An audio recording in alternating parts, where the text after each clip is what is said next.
Hi, Craig. Hi, Craig. Hello, Craig. Hello. Welcome to the first official episode of the Pino Podcast. I'm your host, Rocco Alviano. We also have Speggy, otherwise known as Jocelyn. We have Blue Sticky Note, otherwise known as Penelope. And we have Green, otherwise known as Brian. Hello. How are we all doing today? Used his whole last name. Green, also known as Brian, when neither of those are my real name. Either way, police, Either guys, way, what do we know about police? just know that his name is definitely not Gion. Not Yeah. Gion. Definitely not. Not Gian. I'm Grion, also known as Grian. And if you call me anything other than that, then you're wrong. Well, I guess I'm gave wrong all my the time, ice pack a Gian. diaper. No. You used the forbidden name. I will use the forbidden name. Stop using All the right, forbidden now, name. police brutality. Introduction 10,000. I do feel like the best way we can start this is by talking about defunding the police. Yes, I 100% Now- agree with that. Now, when it comes to defunding the police, I think there's multiple standpoints that need to be taken into consideration. The act of defunding the police in itself isn't a bad idea, especially because so much money goes into the police force that they kind of just spend it on whatever they want. If I'm not wrong, it wasn't until 1989 when they started pulling back troops from past wars and things like that, and they were bringing things from international seas back to homeland. But the thing is that they had nothing to do with these militarized vehicles, and those militarized vehicles we have seen be used for protests and things like that, and they were kind of donated from the military to police forces, even though the police and the military should stay separate. Yes. The police shouldn't have half the amount of weapons and things that they do have, honestly. Yeah, Because it just, I feel They like should have what, taser, tear gas, whatever. I feel like if you have the option to do something, you're more likely to think about, or if you have the option to do something, you're more likely to consider that option and do that option than when you don't have that option available. So giving the police less funding and less weapons and things like that could definitely help back down on the amount of police brutality, because they don't have that option to kill innocent lives. They don't have the option to just throw people in prison or abduct people for no apparent reason other than they were intimidated, because without that option they can't really do it. Yeah, I mean, I think the biggest, or like the strongest standpoint with defunding the police is that they just don't have the money to spend on extra things that weapons that they don't need. It just, bottom line, they don't need it. It's an amount of force that when you give it to, like, if you give a little kid a knife and he starts running around with that knife, he's bound to stab someone. He doesn't know what that knife can do. Those police officers are power hungry as hell. Okay, if you go into the police force, it's for one of two reasons. Have like an IQ limit. I'm not sure exactly, but I've heard some things about that. There's some talk about it. I'm not sure how true that is. Yeah. And there are so many other things that we could use that money that we're spending, that we're just wasting on the police. Like, we're barely giving any money to the education system all throughout America. If we just took away probably even like a quarter of the money that we're using to fund the police and implemented that into the education system, I think that would just make the world, at least America, so much better, because then there people are are so getting many educated. things that they could do just that could help lower the crime rate in America by just defunding and repurposing that money into better ways. All right, show of hands, who's actually learned anything from our current schooling system? No one? Yeah, I thought so. I've learned that Martin Luther King said no to racism, and the rest of America was like, yes! And then he died by the last racist shooting him. I have That's a what dream. I learned. No. white America was like, racism, he was like, no thanks. And they were Yo, like, bro, oh, sorry. I'm gonna be honest with you. I don't think the Eminem song said that. I'm gonna be honest. But are we gonna be 100%? Are we gonna be real for a second? Does white America ever say sorry? Not really. I mean, when we hurt ourselves. Coming from a person of white America, I don't think we ever say sorry for our actions, ever. Like, as a whole group and community, a majority of white Americans never apologize for doing racist, homophobic, sexist things because we don't want to admit that, because that makes us look like bad people, because we don't want to look like bad people. I personally think that I'm personally trying not to be a bad person, but I won't say that I'm not a bad person because I don't know how I'm affecting people. But I will apologize if it's told to me, like, hey, you're not, what you're doing right now is not a good thing. You might want to change this, or you have to change this. I will say sorry. I didn't understand. I understand now, and I'm going to change my ways, because that's how people should be reacting.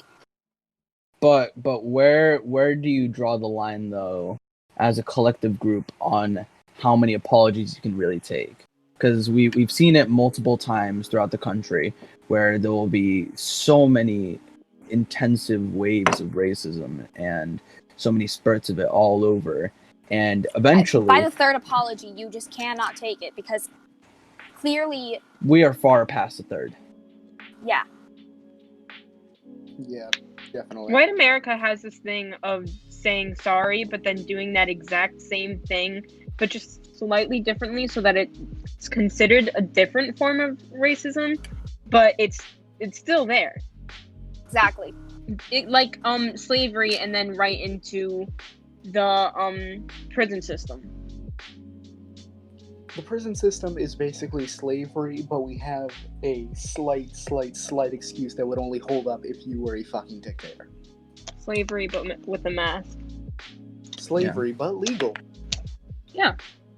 I mean, it. Don't bring up masks, Jocelyn, because that I will have a whole ass rant on masks if we bring that up. That's another podcast for another time. That's another topic for another time. Listen, Okay. I've thought about multiple things to say, but I know it's going to start off different conversations, like religion.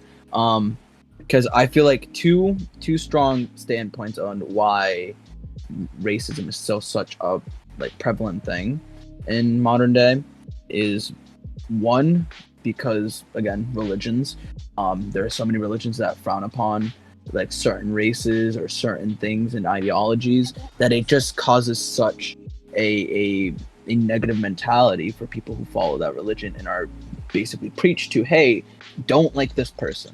And it's really scummy, but there's to some point they just get brainwashed so far into it that there's no winning with that. And then the second one being the government.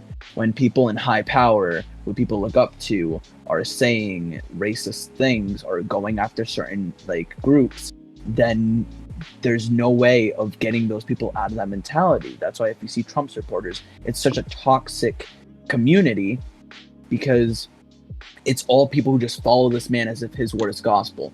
And it is not healthy. He has come after so many different races, and then one day he'll decide, oh yeah, I like black people, and he'll just say it. And then everyone's like, oh no, look, he supports you guys. Why are you guys complaining? Right? And then he, you know, if someone if there's like their family member gets shot by a police officer, and now this is brought into the limelight, he'll like bring the family to the White House, he'll do this and that, but it's all just for politics. It's all for publicity.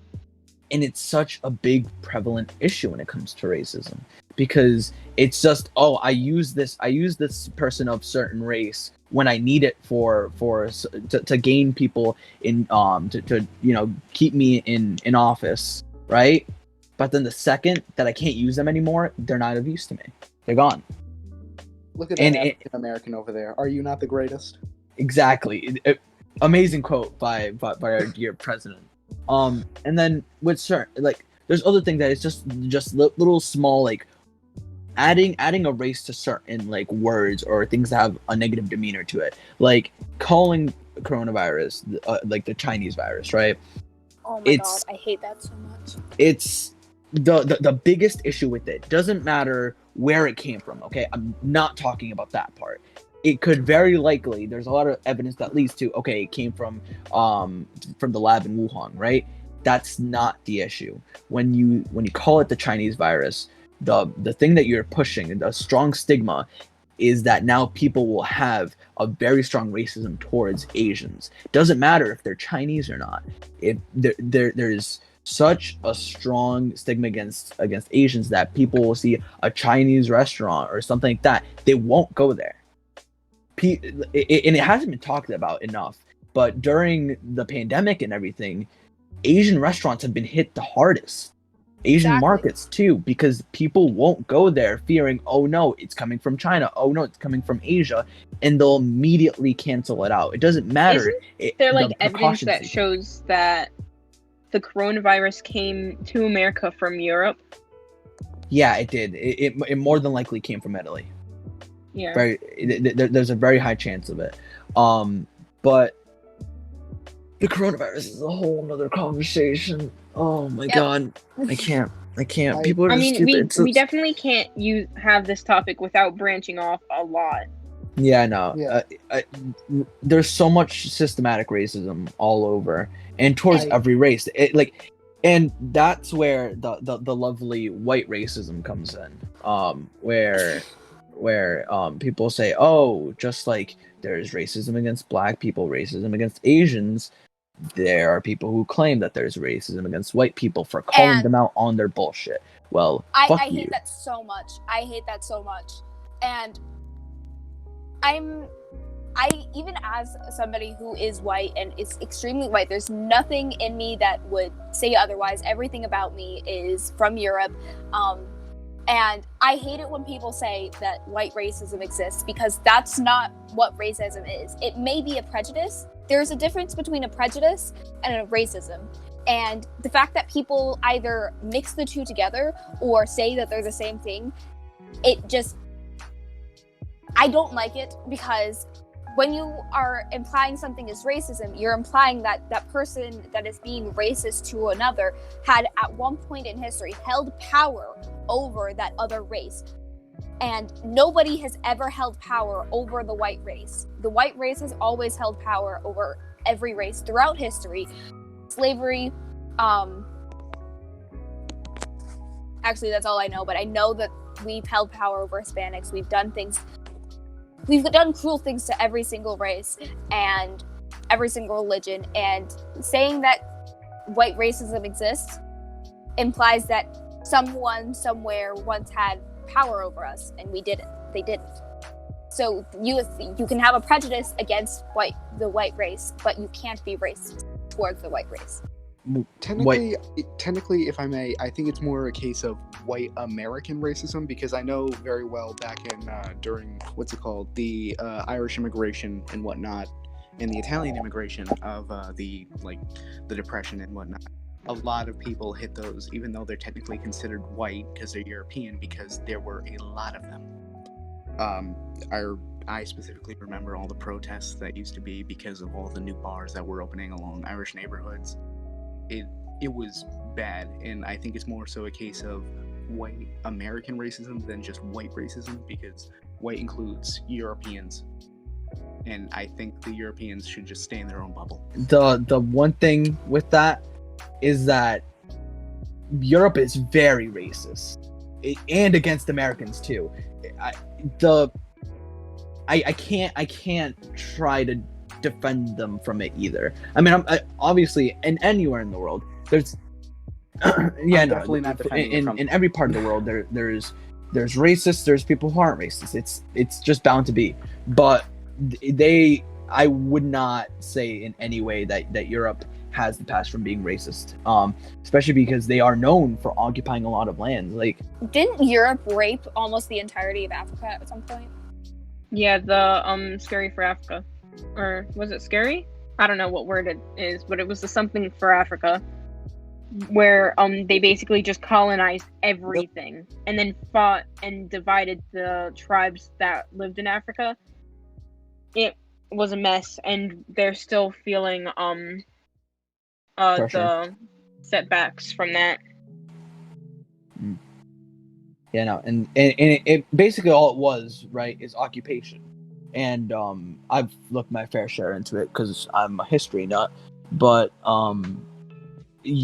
Africa was known heavily for how much occupation there was from European territories. Especially France had a lot of occupation in Africa, and slowly they started giving them their land back. But there's very clear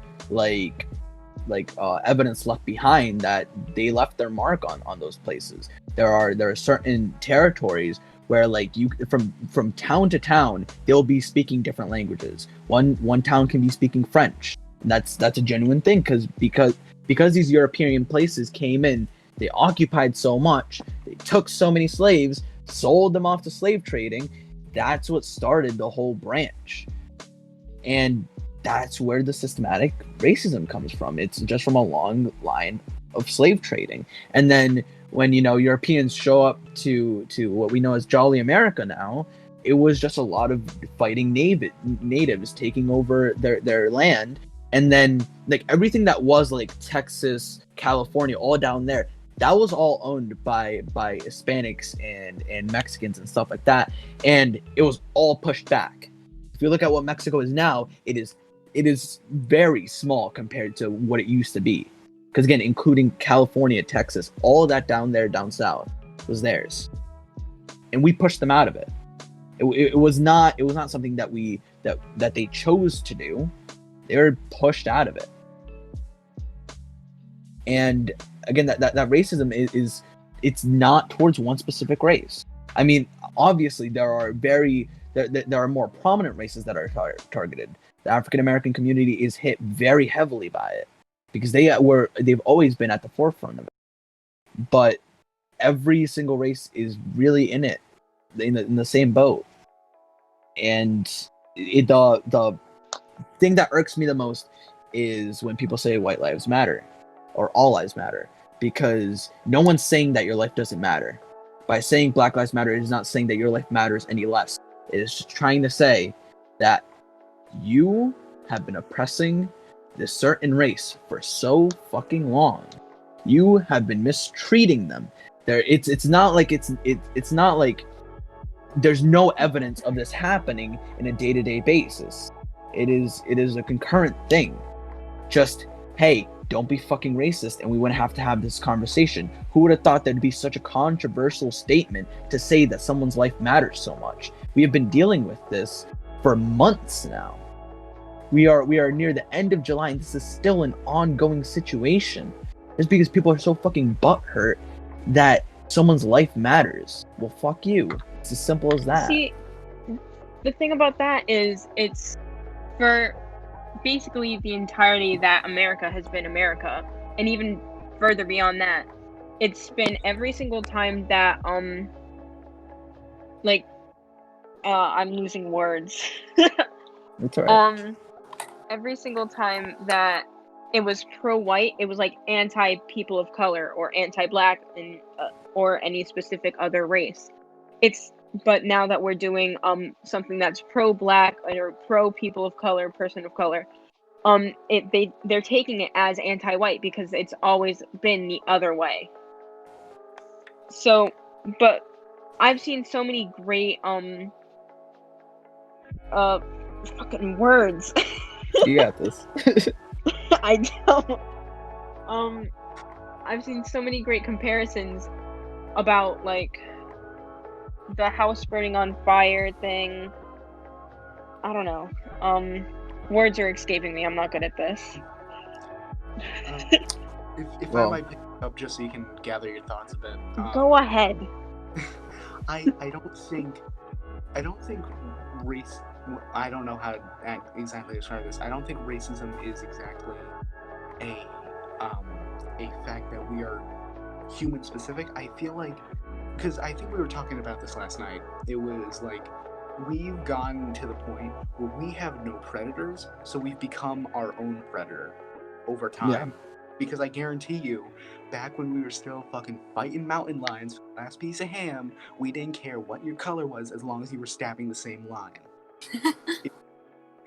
it's basically just gotten to the point where we're the apex predator, but now there's a subdivision where now the white person is the apex predator and everyone else is sort of beneath, and now the white people are getting scared because they are no longer going to become the apex predator. Yeah. It's just everyone's power hungry, and everyone's just trying to scoop for whatever power they can get. And the biggest issue is that when you have people in power that are pushing this stigma so strongly across, you as someone who's just in the public's eye, just another person, there's nothing you can do to change that public mentality. And it's unfortunate when you see so many people supporting someone who has, realistically speaking, so much hate in their heart, and it's like so much negativity just to give out, and people are still supporting them so strongly. It hurts, because it's like it's hard to bring across to someone who supports someone like Trump the pain Oh my God. that you go through on a day-to-day basis because of what is said by him. You could say it's just words, but those words creep into people's mentalities. It creeps into their habits, to how they treat others. And then anybody of color, like I'm Hispanic, so I don't even get the worst of it, but I've dealt with that before, and it's not fun. It is honestly one of the like most demeaning things. It takes away your pride. You are brought down just to a certain race and to a certain word, and whatever that word may be for whatever race you are, it's always those demeaning things that, when repeated to you over and over again, you are no longer your identity. I am no longer Gian. I am now whatever they call me. I am a Mexican. I am a bean picker. I am what they call me. And it's one of those things that you don't really know how to ever deal with it. Racism is such a, it's probably like the most promoted form of bullying, realistically speaking, because it's just bringing down others just because, hey, you're not like me. Oh, yikes. Let me just try to break down every wall you have built up over your years of being alive, just so that I can make myself feel just a tad bit better. I can go home, I can pop out a wine glass, get drunk off my mind, because I'm such a brainless piece of shit. It's such an unfortunate thing that we have to deal with. And the fact that it's still so goddamn prominent everywhere, and that you like, at first glance, it doesn't seem like it's as strong, but just with the Black Lives Matter movement that we've been seeing, you will see all the tens of thousands of people who go to these protests and everything, and you see the tens of thousands of people fighting back against it. Again, why is it such a controversial statement? It's not as difficult as it seems. Just treat people nicely, don't be a dick, and then we wouldn't have to be dealing with this. I feel like it somewhat has to do with the way that people are raised. Like, yeah, that doesn't make it okay, but especially for the older generations, they were raised that way, so that it's harder for them to think our perspective, to see our perspective, and to open their little box of perception. But they should. And I've had the amount of arguments that I've had with my white family members, and a woman that I even saw as another mom, about Black Lives Matter and like all of this stuff that's going on. It's difficult arguing with people that you love, but like it's essential. But it's like so difficult. Yeah, no. With a close friend's mom, she started going on a whole thing about how the whole movement is just being mocked up by the Democrats and by Antifa and this and that. And I think the biggest thing that has made so much pushback against this and created such a strong barrier between the people trying to get their message across with a protest and the people who are just ignorantly shouting things back is the fact that it's been politicized. One way or another, it's been politicized so heavily. And people think that it's just someone trying to push an agenda, someone trying to and it's crazy how we've managed to both politicize a global pandemic and whether or not somebody's life matters. That's just insane to me. It's so many things in one, and it not okay. Like, it's the best way. It's just really not okay. When the politics really like start seeping into like race and everything like that, it just shouldn't be a thing. I'm all for politics. I enjoy politics. But more so the debate part of it and proving dipshits wrong. And it's unfortunate when you can't prove a dipshit wrong because they're so high up in the government branches. And then you hear them say these blatantly ignorant things, and then you see such laws passed by that restrict people of races, and also I very, very strongly think that, and I know this is going into another conversation, but I think there should definitely be an age cap on like when you can be in the House, when you can be in the Senate. Because there are people in there that have been there for the past like fucking 40 years. They have that same goddamn mentality from 40 years ago. And they're homophobes, they're racist. It's not at some good. point it just prevents the growth of our country. It just stops the development, and it's by then they're just fighting for their now, never for our future. You know, they're honestly there to fight for themselves and make their own lives easier, or purely for the power. I've seen so many like older people saying that like that, you know, oh, I'm doing this for like the future of my grandkids, this and that. But I think the participation in an older person in any matter that doesn't have to do with them, you're gonna fucking be dead soon. One way or another, you're gonna die soon. You shouldn't be able to choose something that's gonna impact our future, okay? They have to bring down the voting age. They have to do it. It's so bad, okay? We need to be able to, like, the younger generations that are going to be impacted by these future decisions. 2020's election is probably going to be the most impactful election in a very long time. If Trump stays in office for another 4 years, it's going to be hell. We're going to be fucked. I don't like Biden, but I like Trump just a little bit less. And that's why it's settled for Biden. Even Biden knows that we don't want him, but he knows that we like him more than Trump. That's literally his play. The issue is the we in the scenario are the younger people.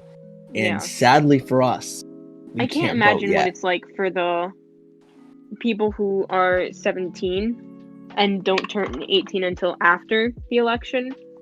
Because I know that my sister is turning 17 very soon.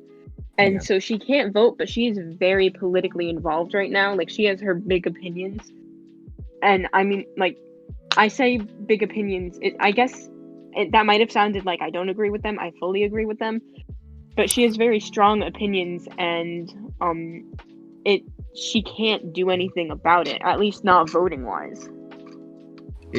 It sucks so much that we're really just kind of in the sidelines, and we have no say. We're both on the front lines and the sidelines. Yeah, we're in the front lines because we're the ones who have to deal with it now.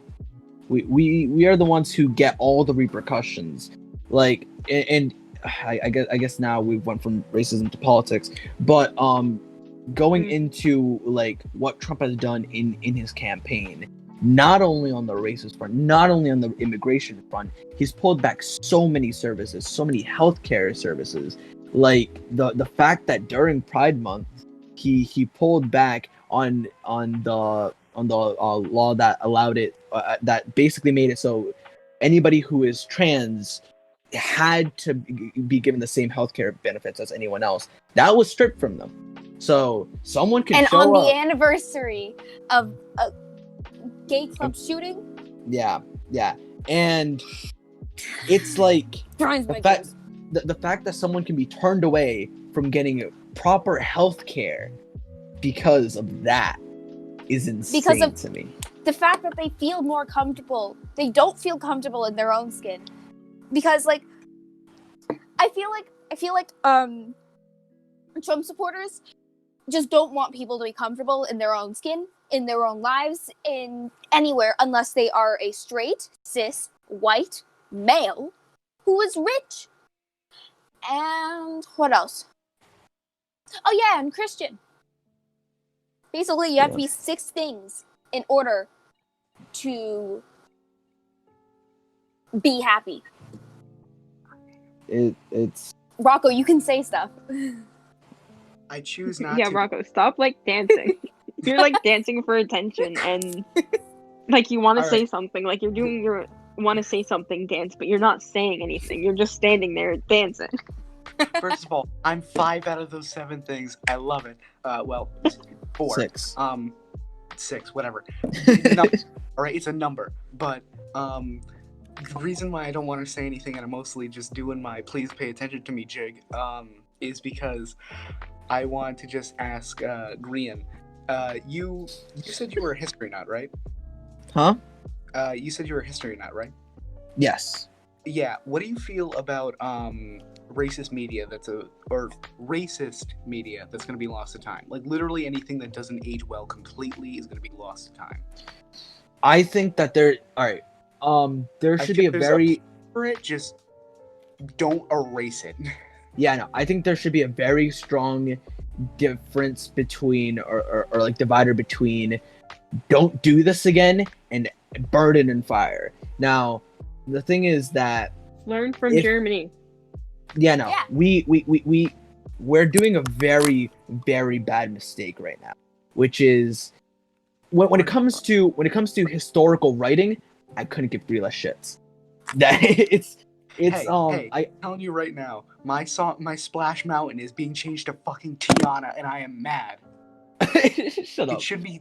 I want to see Brer Fox. All right, shut up. I know, but it's the type of thing where with historical writing, I can understand that being changed. I mean, I still don't think we should lose it altogether, but writing forms change and they evolve over time. I think that is something that should go through that same evolution process as we grow as people. But when it comes to history, it's the simple just we keep history around so we don't commit the same mistakes.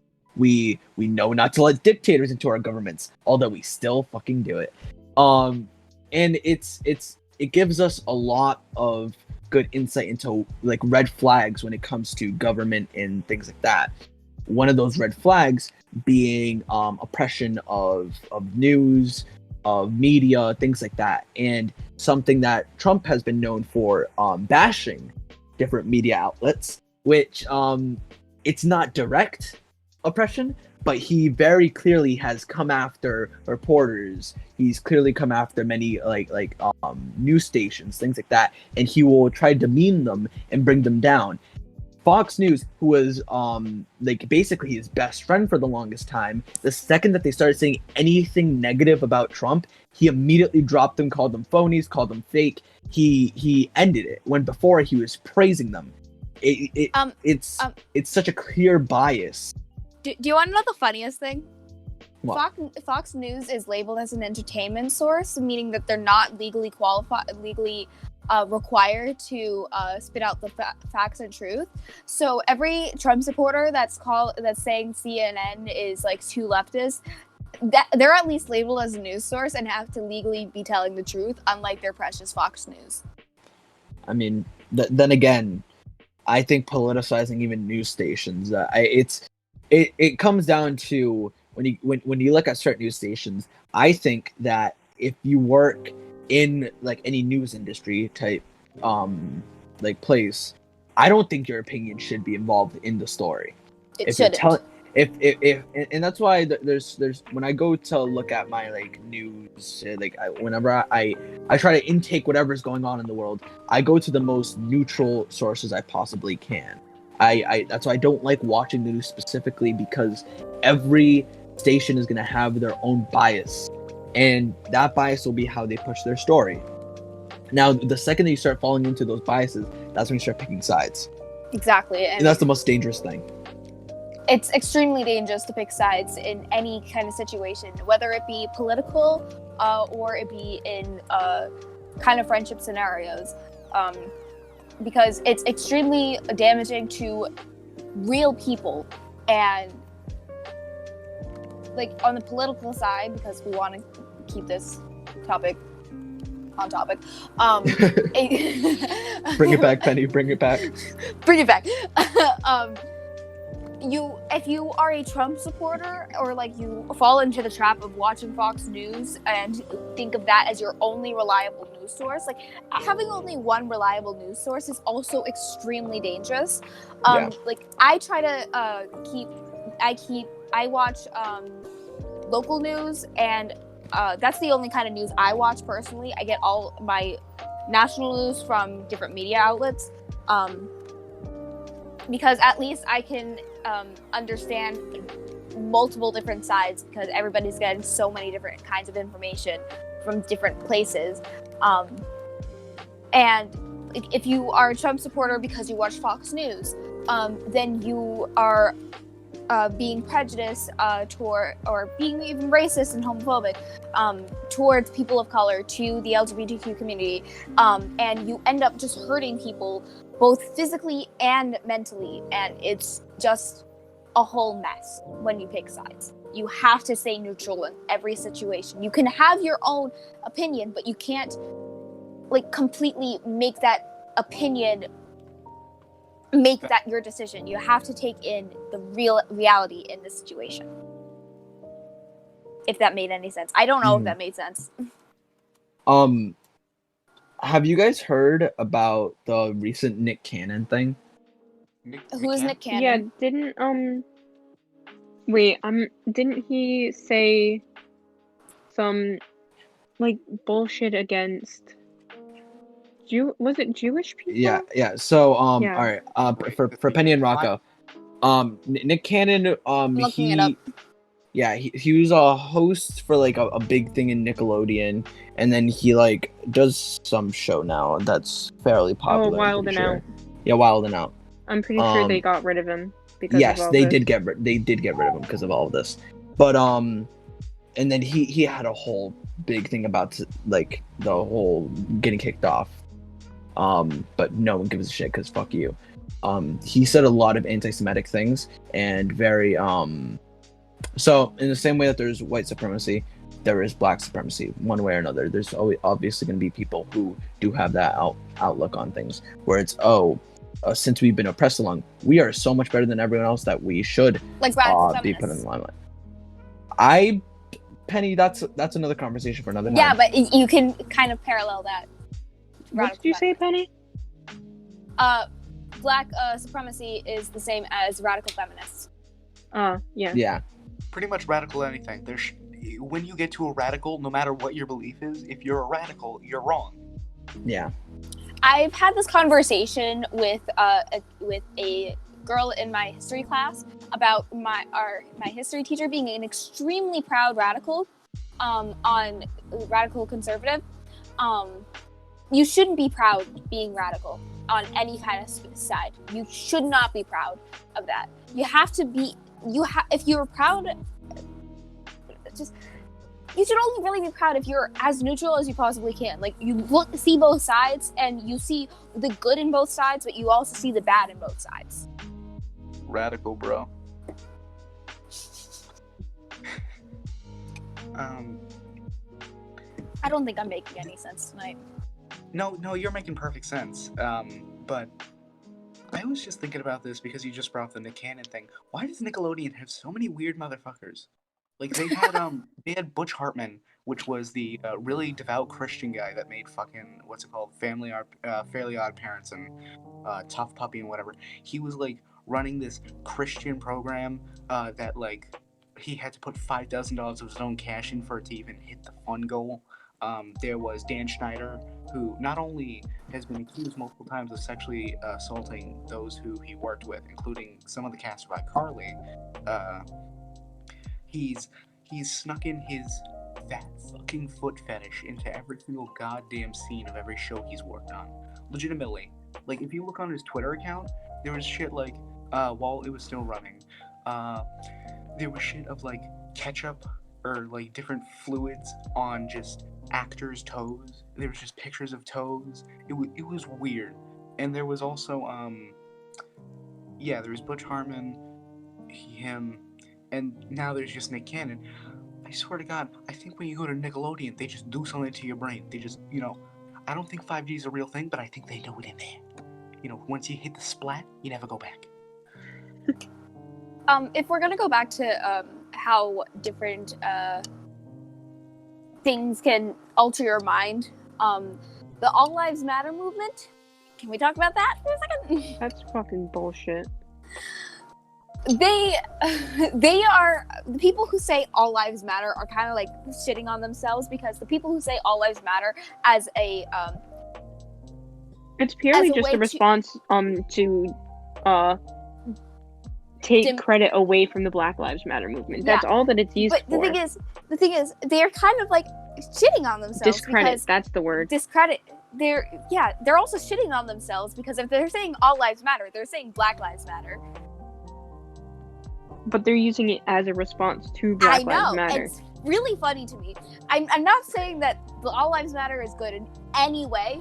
It's just that if they're saying All Lives Matter as a response or hate, I feel like I'm being really loud here. I'm gonna quiet down. If they're saying All Lives Matter as a response or being hateful towards the Black Lives Matter movement, they're saying Black Lives Matter, but they're saying it in a hateful way, and it's just kind of really funny, because I feel like what they mean by the All Lives Matter movement is that white lives matter just as much as black lives, but by saying that, they're saying Black Lives do matter, and they're also saying that that from their perspective, white lives don't matter, because from their perspective, Black lives don't matter.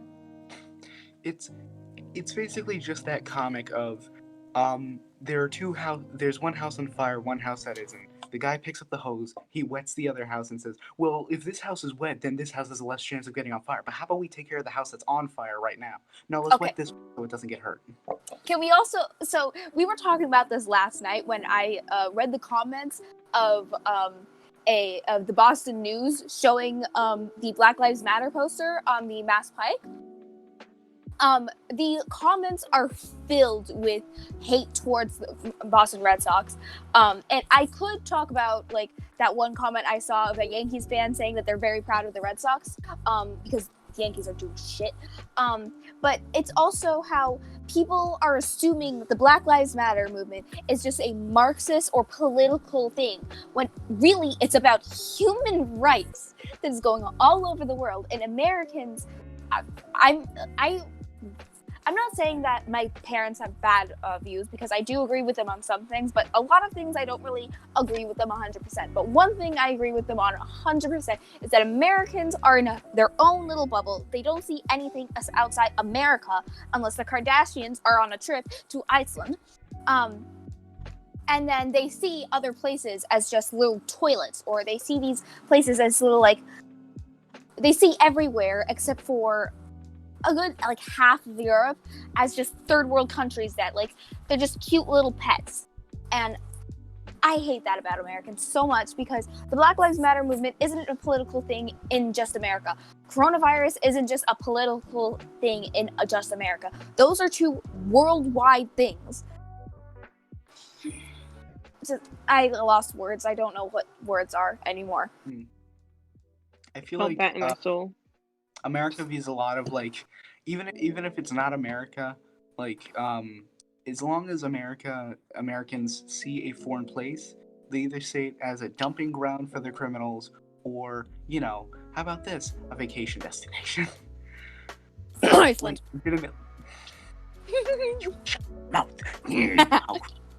But what's it called? I feel like that in a sense is sort of a reason why a place like, well, I mean, obviously there's more to it, like supply chains and whatnot, but I feel like that's sort of a reason why North Korea, like the hellscape that it is still able to stand, because people don't really understand what the fuck is going on, like in the slightest. And I remember seeing this guy went on a tour through North Korea, because you can do that, oddly enough, somehow. They were going down streets. First of all, the streets are completely barren. Second of all, you look in the window, there were like, Lego fish? Like how fucking like weird they look? Yeah. There were fake fish and like fake produce in the windows to make it look like the places actually had food. And like, I'm not even kidding. And there are places that like, I remember there's a monument to one of the dead leaders. I think it's Xi Jinping. They have mourners that they pay, that they cycle out every few hours to come in and cry for the leader. That is their job.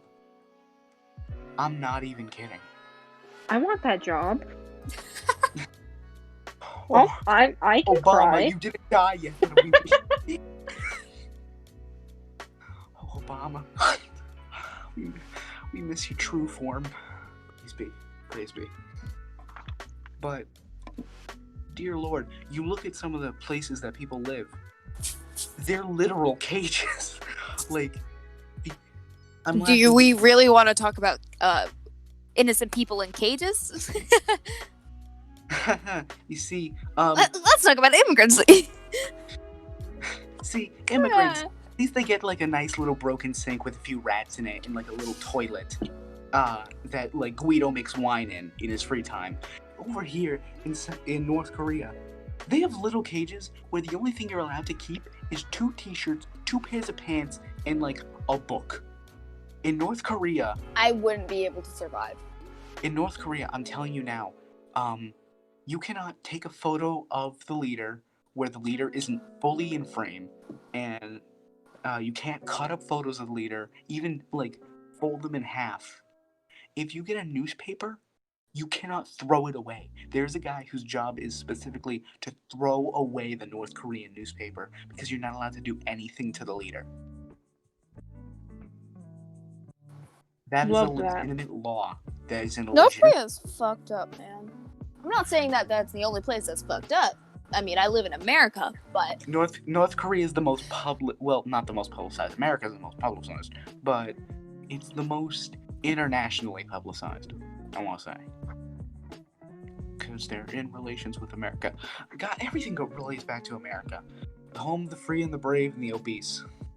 All right, so we pride ourselves. I'm sorry, June. This is the last thing I'm gonna say for a bit. Go for it.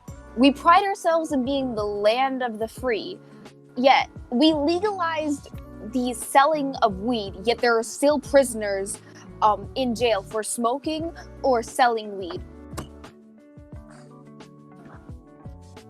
And folks, I'll be right back. All right. Well, So the whole Nick Cannon situation happened a couple days ago. So I just looked at a couple articles that I trust, just to refresh myself on it. And so it was on his podcast, funny enough, that he was first started off with talking about a minister who is known for his history of anti-Semitic comments and stuff, and he was saying that he shouldn't have been silenced on Facebook, which people who say hateful things, no matter who you are, if you say something hateful on a social media platform, they have the right to silence you because they do have guidelines against hate speech. But anyways, continuing, Cannon then he claimed that that it should be really debated, the idea of giving power to the Jewish community. He was saying that if we give the Jewish community so much power, that they're all turning it into, and I quote, the Illuminati, the Zionists, and the Rothschild. Oh Lord. He then later added on in his podcast that African American people are Semitic people by definition, and that Semitic people are not white. You know, because he was turning his whole lead up was saying, hey, Jewish people, they didn't really go through that much. Black people, we went through so much more than them. They shouldn't really, like, why are we acknowledging them? And funny enough, he then later ended up apologizing on Twitter, and I have some of the replies from that tweet here. One of the people saying, why is it our people always have to apologize? Apologize for what? The truth? So the end game with apology is to be able to continue to work with these people for the sake of what black people have swallowed and bitten their tongues over and over to appease. Bullshit. Now, there's our first example of what we call black supremacy. It's one thing to be against the suppression and oppression of your race, and again, fully condone fighting back against racism, because it's very much a real issue. But what they're doing here is turning into white people, okay? And what do I mean by that? They are trying to gaslight other people's historical issues and trying to make their problem seem so much worse and trying to take power away from others to add to themselves by saying they didn't have it as bad as us. Trying to find oppression where oppression doesn't exist. Exactly. At least for that group of people. Another person then said, "My question is, why are you apologizing for telling the truth?" Once again, these so-called Jewish friends of yours need to come out and tell the truth about how we are the people they are pretending. Because, they are the people who they're the only people who have suffered. And continuing, how are these Jewish imposters our brothers? Was it not the Jewish ones who funded and started the KKK? Has this rabbi explained how they are even connected to the lineage? I doubt that. Because, everyone knows, it is common knowledge that the Jews started the KKK. Did you not know this? Come on. The next one is, bruh, why are you apologizing for the plain old truth? I mean, it is what it is. The world is really on warp speed to doom once we totally ignore, dismiss, and apologize for the truth. And a clear pattern with all of these people is that they keep pushing this as the truth.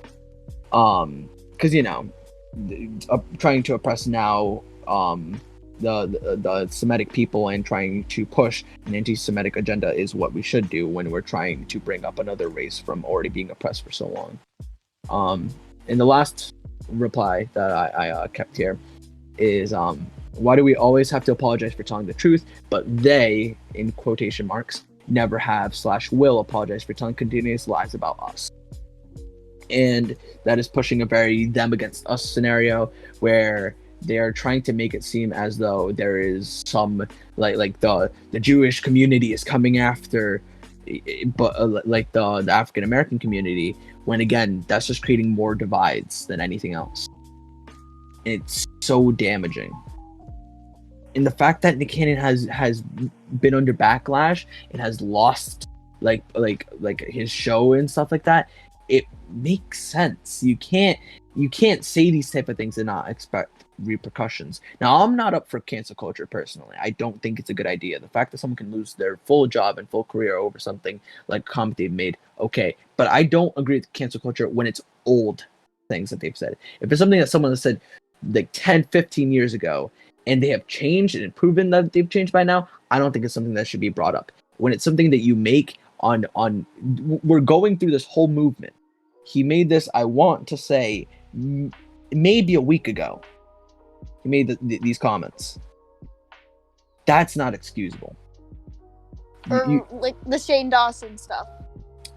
The Shane Dawson stuff is a whole nother can of worms. We could probably do a whole podcast on the beauty community. On Shane Dawson. The Shane Dawson stuff genuinely made me sad. I was and still kind of am a fan of him, but I don't like the way that he addressed some of these things. There's some things that I agree with cancel culture, some things that I don't.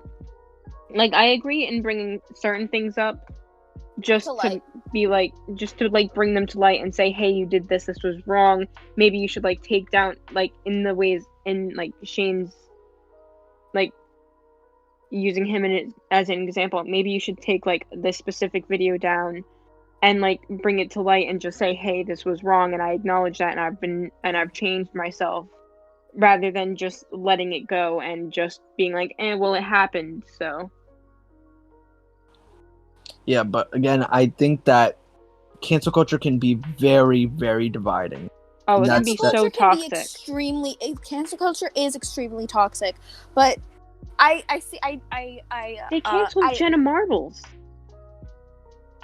How could No, you Jenna cancel Marbles. Jenna Marbles? Jenna Marbles canceled herself. Yeah, that's true. Actually, Jenna Marbles canceled herself. But Before we start getting off track again, let's bring this back to racism, because cancel culture, whole another conversation. Yep, the whole never podcast. Yeah, I'm gonna have to go back through and have to take some of these and jot them down for later podcasts. I'm actually gonna do a Google Doc. you can do that while you're editing. Yeah, no, that's exactly what I'm gonna do. Yeah, isn't there like a? Oh yeah. Yeah, we could just put in the schedule. Anyway, so back on track. Racism. That's bad.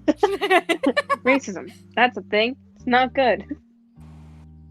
Kind of cringe, honestly. Yeah, I know. If you're a racist, you're. Oof. Sorry to break it to you, but you shouldn't be alive. If you're racist, that automatically means that you don't take showers. Sorry, but you're stinky. Mm-hmm.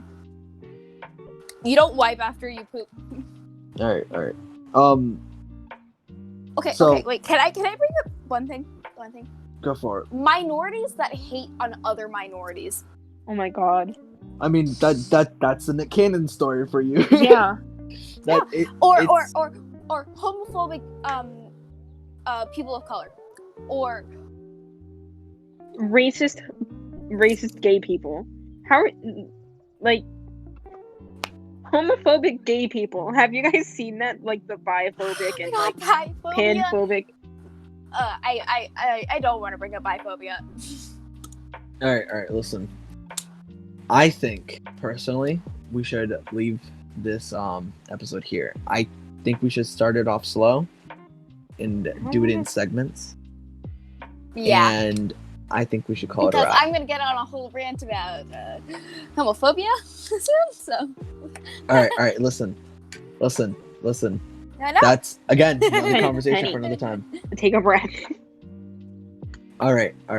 That's So- Penny's crazy so- laugh. So yeah, I think this is a good time to wrap 1 up. second. All right. So that's gonna be all for today's podcast. We kind of got a little off track, going into many other topics other than just blatant police brutality. We dipped into racism, some cancel culture, and a little bit of everything in between. Hope you join us for next time. We talk about whatever the hell we want.